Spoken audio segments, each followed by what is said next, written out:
Enquanto Brasília estava mergulhada nessa votação, Davi Alcolumbre, o presidente do Senado, e também Rodrigo Maia, presidente da Câmara, se mandaram para São Paulo em um avião da FAB para conversar com o ministro Alexandre de Moraes, do STF.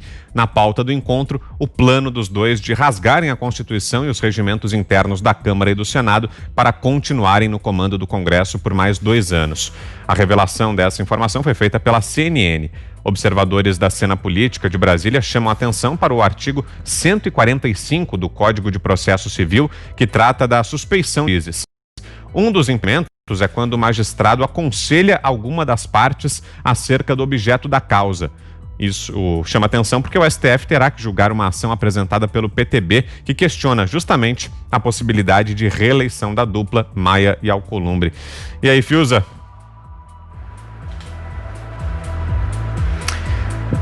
Não sei por onde começar, né? O Alexandre de Moraes, ele faz política o tempo inteiro contra o governo, né? Isso é uma coisa ostensiva, né? Talvez nem ele mais negue esse fato, né? Todos os atos dele são alguma maneira de tentar fazer política, e política mal feita, política rasteira, perseguindo pessoas, manda prender um jornalista sem prova, porque diz que esse jornalista é uma milícia bolsonarista, não sei o quê. É um ministro que está exorbitando, né, ao vivo aí para todo mundo ver, altamente questionado, mundialmente famoso por censurar plataformas internacionais além das fronteiras do Brasil. Eu não sei onde é que vai terminar essa questão como você disse, é um dado aí de bastidor, eu não sei como é que está essa costura, é possível mesmo que eles estejam tentando aí, porque o Supremo Tribunal Federal, ele interpreta tudo, hoje em dia ele interpreta a Constituição como lhe dá na telha, né? A Constituição virou um livro de páginas em branco para o Supremo Tribunal Federal. Ele vai lá e decide o que bem entende, né? Ele cria inquéritos ilegais, ele persegue pessoas, ele atropela imunidades parlamentares. Eles estão brincando de tirania, a gente já percebeu isso. Agora, voltando aí à questão do Congresso Nacional, eu acho que o Senado ele está rivalizando mesmo com o STF para se tornar a instituição mais detestada do Brasil. Porque o comportamento do Senado no veto, né, quer dizer, na derrubada do veto do presidente ao reajuste do funcionalismo, isso pegou mal demais. E é por isso que o mesmo Senado votou pela lei das fake news, que é a lei da mordaça. Porque fora do clubinho deles, fora com um ou outro jornalista, um ou outro veículo, né, que eles conseguem ali fazer um conchavo para que fiquem bem na foto, eles são detestados no Brasil inteiro.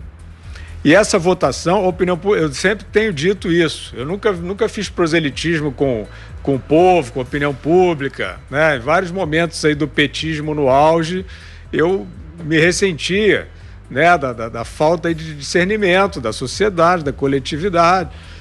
E nesse momento eu tenho que reconhecer, o Brasil está num momento de uma coletividade muito esclarecida. E isso tem 100% a ver com o fenômeno das redes sociais. As pessoas têm informação, as pessoas se manifestam e se fazem ouvir. E é isso que o Senado Federal quer caçar. Já votou, né, a favor, lá com os novinhos em folha do Muda Senado, né, com tucanos, todos eles foram lá e meteram a caneta para mordaçar. É a única saída deles, porque quando acontece um evento desse, que eles fazem uma pirraça, porque essa derrubada de veto, que felizmente a Câmara dos Deputados, de forma responsável, eu já disse aqui, o Rodrigo Maia cresceu muito com essa decisão, porque ele não apenas encaminhou dessa forma, como ele foi ostensivamente contra a decisão do Senado.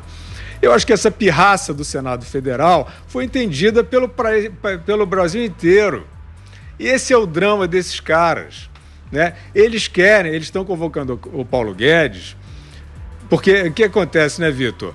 Você faz uma bobagem dessa, né, no meio de uma pandemia, com o país caindo num abismo fiscal, todo mundo com restrições, né? Gente passando fome, né?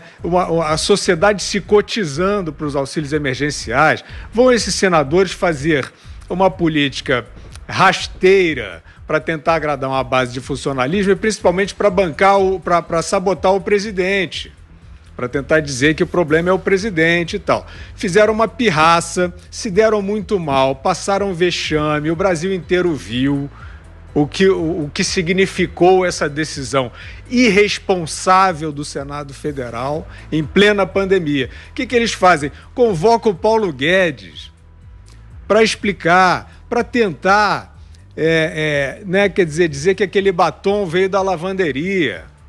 Né? Eles estão ainda com a esperança de cantar de galo depois de passar vexame. Sabe o que vai acontecer, Vitor? Eles vão tomar uma surra do Paulo Guedes. Uma surra do Paulo Guedes. E não é uma surra fascista, bolsonarista, não. Eles vão tomar uma surra de inteligência, de conhecimento, de espírito público, de razoabilidade, tudo aquilo que eles não têm. Pois é, Augusto, 2 assuntos então, né? Tem esse pedido aí para que o Paulo Guedes vá ao Senado e também essa costura do Maia e do Alcolumbre com Alexandre de Moraes para autorizar a reeleição no Congresso. Perfeito. O Davi Alcolumbre é o irmão menos esperto aí do Renan Calheiros, né? Ele faz essas jogadinhas, esse numerito que vai obrigar o Paulo Guedes a usar as virtudes aí a que se referiu o Guilherme, não em favor do Brasil, que ele vai poderia até aplicar esse tempo aí para fazer as coisas, tratar das coisas de que o Brasil precisa.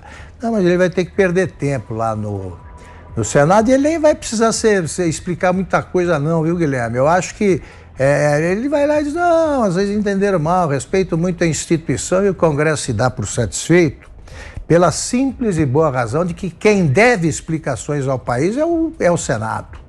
É o Senado. Estou falando do Congresso, às vezes eu estou me referindo ao Senado, especificamente porque o Guilherme também lembrou, e eu concordo, que a Câmara agiu muito bem nesse episódio. Os irresponsáveis foram eles.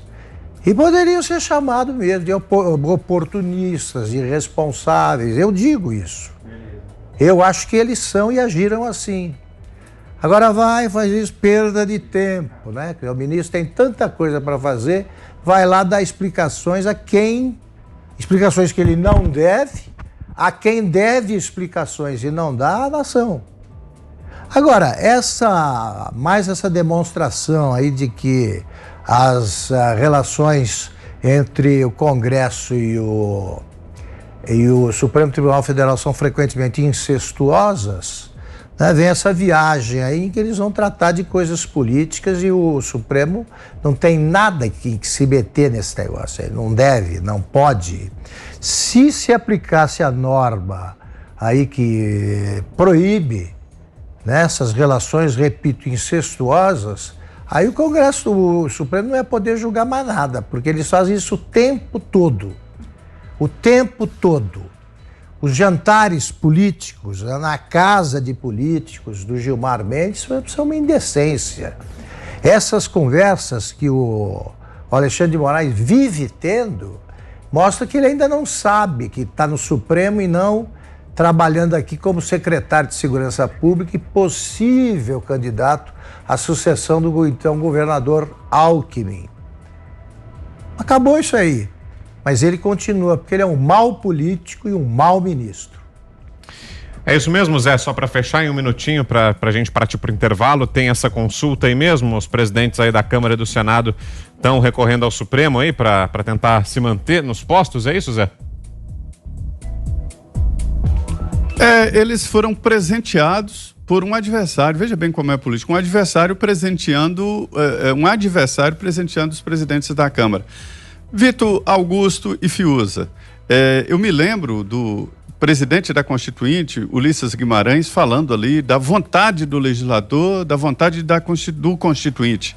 Foi quando ele entregou para alguns integrantes da imprensa, inclusive estava eu, Flamarion Mostro e outros jornalistas, as notas taquigráficas dos debates do plenário, ele dizendo que ali estava um documento valoroso para demonstrar a intenção dos constituintes. E a intenção dos constituintes foi de não reeleição nas presidências da Câmara e Senado. Depois interpretaram lá de que, sendo de legislatura diferente, poderia. Mais ainda, o caso do Rodrigo Maia irá, se for viável, né, para a 4ª reeleição. Ele já foi reeleito. Ele foi eleito 3 vezes e 2 reeleições, né? Primeiro consideraram que foi tampão, aí ele foi reeleito. Mandato diferente, foi reeleito.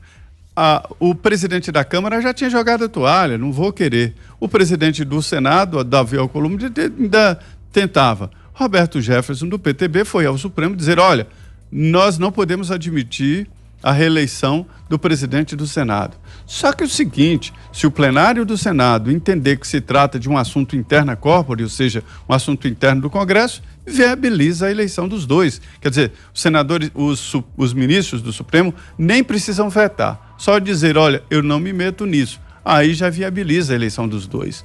E aí entendem esse raciocínio como se eu estivesse defendendo. Eu não estou defendendo, estou analisando o que está acontecendo. Acho demais. A ideia do Constituinte, Vitor, era de não reeleição.